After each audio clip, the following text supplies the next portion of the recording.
Once in a while, someone comes up and says, "What are you reading?" I always want to say, I wish I had time to read. Right now, I'm trying to find time to read this. It's called Snakes Alive, and it's the first book written by May Milliken. Now, she kind of got a late start on her literary career, but she has a lot to say, a lot of memories. May Milliken is turning 100 next week. I went to Jenkins Bend in Blount County to get May Milliken to sign my book. Here's tonight's Spirit of Alabama report. It's a pretty good day if you can spend part of it on May Milliken's screened-in porch. May was born here on Jenkins Road, married here, and lived here all of her life. She had 8 siblings. I have one sister in assisted living in Cullman that's 93-year-old, and the rest are passed away. I'm not just saying this. I could sit and visit with May Milliken a lot longer than I was able to. She's not just turning 100.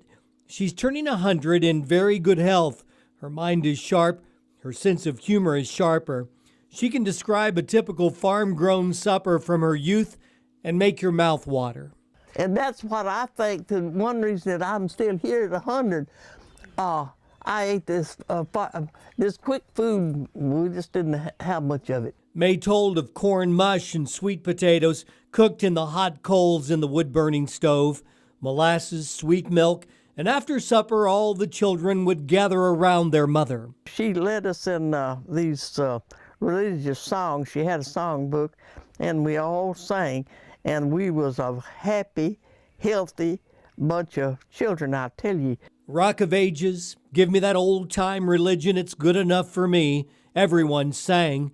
They slept on mattresses filled with duck feathers her mother saved.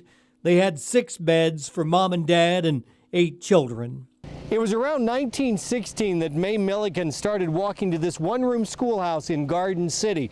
That's where she got all of her education through the 8th grade.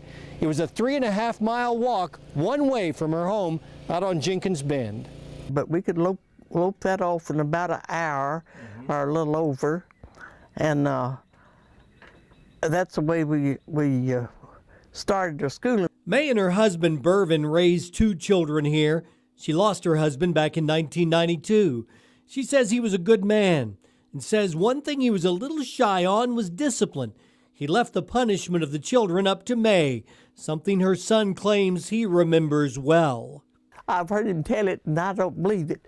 He'd say, Mama would catch me with the shirt tail and pull me up to a peach tree and strip off a limb and switch me. You think he's exaggerating a bit? Yes, I do. May is proud of her large collection of ribbons that she's won over the years by showing flowers and vegetables and the like at area fairs. She has over 200 of them, but mainly May Milliken is a storyteller. She's a good listener, too. She writes stories down, and she puts them in this first book called Snakes Alive, a collection of snake stories, all true, all fascinating, some funny, some not so much.